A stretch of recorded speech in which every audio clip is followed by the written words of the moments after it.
जय हिंद। आप सभी को एनसीईआरटी सीरीज में स्वागत है। जैसा कि दृष्टि पब्लिकेशन का जो PYQ जो 6 क्लास के मोस्ट इम्पोर्टेंट क्वेश्चन होते हैं, जो सारे एग्जाम या यूपीएससी लीजिए या वनडे एग्जाम ले लीजिए, वह इसी पैटर्न पर प्रश्न को पूछा जाता है। और अध्याय आज हमारे पास में 3rd होगी। अगर आप चाहते हैं कि क्रम बाय क्रम वीडियो देखना चाहते हैं तो इसका प्लेलिस्ट बनाया गया है दोस्तों। अगर आप चाहते हैं तो इसके बाद इस वीडियो के बाद में क्रम बाय क्रम वीडियो प्लेलिस्ट में अवेलेबल करवाया गया है। तो दोस्तों आज हमारे पास में टॉपिक को पढ़ना है, यानी ज्योग्राफी अध्याय 3, अध्याय 6 और अध्याय 3 को, यानी ज्योग्राफी अध्याय 3 चैप्टर में हम लोग इन कर चुके हैं। तो आज हमारे सामने प्रश्न क्या होगा? निम्नलिखित कथनों पर विचार करें। ऐसा क्वेश्चन बना के भेजते हैं, निम्नलिखित कथनों पर विचार करें। देखिए क्या विचार करना है। पृथ्वी अपने अक्ष पर घूमना, पृथ्वी अपने अक्ष पर, देखिए निम्नलिखित कथनों पर विचार करें। पृथ्वी अपने अक्ष पर घूमना घूर्णन कहते हैं। ऑब्जेक्टिव में आपको पूछेगा कि पृथ्वी अपने अक्ष पर घूमना उसे क्या कहते हैं? उसे घूर्णन कहते हैं, यानी घूमते रहता है पृथ्वी। और यही बात को ये पॉइंट पर दी गई। क्या यह कथन सही है? तो बिल्कुल कथन सही है, क्योंकि पृथ्वी अपने अक्ष पर घूमना उसे घूर्णन कहते हैं, यानी घूमते रहता है। ये तो पॉइंट सही होगा। पृथ्वी की सूर्य के चारों ओर एक स्थिर कक्षाएं गति को परिक्रम कहते हैं। ये भी कथन सही है, क्योंकि पृथ्वी अपने चारों ओर घूमता है, उसे परिक्रम कहते हैं। तो कथन 1 और 2 दोनों हो सकते हैं। तो ऑप्शन कौन होगा दोस्तों?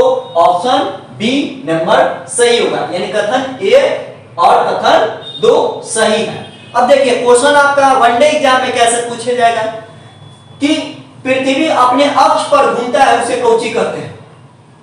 घूर्णन कहते हैं कि कौची कहते हैं? तो घूर्णन कहते हैं। ऑब्जेक्टिव में ऐसे पूछा जाएगा। फिर आपके पास में वनडे एग्जाम या बीपीएससी एग्जाम में पूछेगा पृथ्वी सूर्य के चारों ओर स्थिर अपने कक्षा में गति करता है, उसे क्या कहते हैं? परिक्रम कहते हैं। तो वन लाइनर क्वेश्चन बीपीएससी में इस तरह से पूछ सकता है, यूपीएससी में इस तरह से क्वेश्चन पूछा जा सकता है। ये कथन आपको सही समझ में आ चुका होगा। नेक्स्ट प्रश्न, पृथ्वी अपने अक्ष पर कितना डिग्री पर झुकी हुई? मोस्ट इंपोर्टेंट क्वेश्चन होता है कि पृथ्वी अपने अक्ष पर कितना डिग्री झुका रहता है। 23.5 डिग्री, 24.5 डिग्री, 23 डिग्री, 66 माने 26 डिग्री। तो आई होप आपको यह पता होगा कि पृथ्वी अपने अक्ष पर कितना डिग्री पर झुका गया है।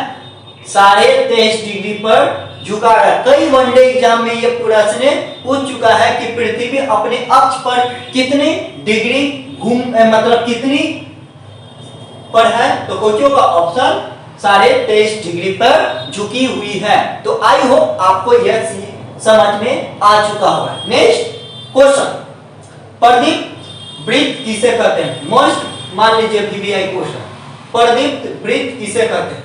यानी प्रदीप्त क्या कहते हैं? यानी जो दिन और रात होता है ना, उसी को कहते हैं प्रदीप्त। यानी कि ग्लोब अपने वृत्त पर तापमान में विभाजित करता है। बिल्कुल नहीं, क्योंकि दिन और रात इससे होता है। प्रदीप्त का मतलब आर पार होना। ग्लोब अपने वृत्त जो दिन और रात में विभाजित करता है उसे प्रदीप्त कहते हैं। मोस्ट इंपोर्टेंट क्वेश्चन होता है, दिन और रात को जो करता है उसे प्रदीप्त वृत्त कहते हैं। यानी वृत्त यानी गोला घूमते रहता है। तो ऑप्शन कौन हो जाएगा दोस्तों? केवल 2 आपसे क्वेश्चन पूछा जा सकता है। अगर वीडियो अच्छा लगे तो लाइक शेयर करेंगे और साथ साथ आप दोस्तों में भी बताएंगे कि इस चैनल पर स्टडी आईएएस ग्लोबल पे 1 मिलियन पर पूरी एनसीईआरटी विश्लेषण के साथ और एक PYQ के रूप में इस प्लेटफॉर्म से आपको यहां से अवेलेबल सारे वीडियो करवाया जा रहा है। तो नेक्स्ट प्रश्न देखा जा रहा है, यानी देखेंगे हम लोग कि निम्नलिखित कथनों पर निम्नलिखित में से कौन ऋतुओं में परिवर्तन होता है।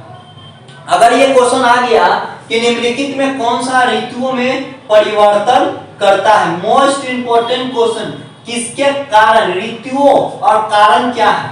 आपसे ऐसा यूपीएससी प्रश्न बनाती है तो कारण जरूर पूछती है और कमियां, यानी ऋतुओं में परिवर्तन होने के क्या कारण है। ऑप्शन ए, और अगर आप चाहते हैं तो कमेंट में भी जवाब दे सकते हैं। सूर्य के चारों ओर पृथ्वी की परिस्थिति में परिवर्तन होना, गुरुत्वाकर्षण बल लगना, चंद्रमा का पृथ्वी के चारों ओर स्थिर रहना, यानी इनमें सभी, यानी कौन कथन सही है। आपका एनसीईआरटी में इस तरह से टॉपिक को बनाया गया। और ये किसके कारण होता है, ये सूर्य के चारों ओर पृथ्वी के स्थिर में परिवर्तन होता है, यानी सूर्य के चारों ओर पृथ्वी के रूप में कुछ होता है, परिस्थिति में परिवर्तन होता है, उसी को ऋतुओं में परिवर्तन होता है। ऑप्शन कुछ हो जाएगा ए पॉजिटिव, यानी सही है। नेक्स्ट क्वेश्चन, लास्ट क्वेश्चन आपके पास में, लीप वर्ष या अधिक वर्ष किसे कहते हैं। देखिए ये आपका बीपीएससी में क्वेश्चन पूछ चुका है, बीपीएससी ने क्वेश्चन पूछा है कि लीप वर्ष या अधिक वर्ष में कितना दिन होता है। यानी लीप वर्ष क्या है, यानी साल में कितना दिन होता है, 365 दिन होता है। कितना होता है, 365 दिन। लेकिन लीप वर्ष तो 365 घंटा और इतना घंटा होता है 365। अब देखिए इसको 4 साल के बाद में, इसको 4 साल के बाद में कुछ होगा 24, यानी 6 घंटा को हम कैलकुलेट नहीं करते हैं, यानी 365 दिन होता है और 6 घंटा होता है, लेकिन 6 घंटा को हम जोड़ते नहीं है, बल्कि उसको 4 साल जब आता है तो कितना हो गया, 24 हुआ कि नहीं हुआ। तो 24 हुआ तो 24 का मतलब कुछ एक दिन होता है ना, तो एक दिन का मतलब क्या हो गया कि लीप वर्ष मतलब कुछ हो गया आपके पास में 365 दिन, यानी हर एक 4 वर्ष के बाद कितना होगा, 365 दिन नहीं बल्कि 366 होगी।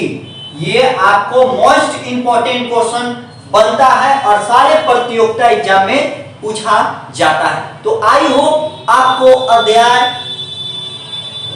पृथ्वी की गति को हम PYQ पूरी तरह से हम आप सभी के सामने प्रकट कर चुके हैं और एक बेहतरीन कॉन्सेप्ट के माध्यम। अपना ख्याल रखिए, स्टडी अच्छा से करिए। जय हिंद दोस्तों।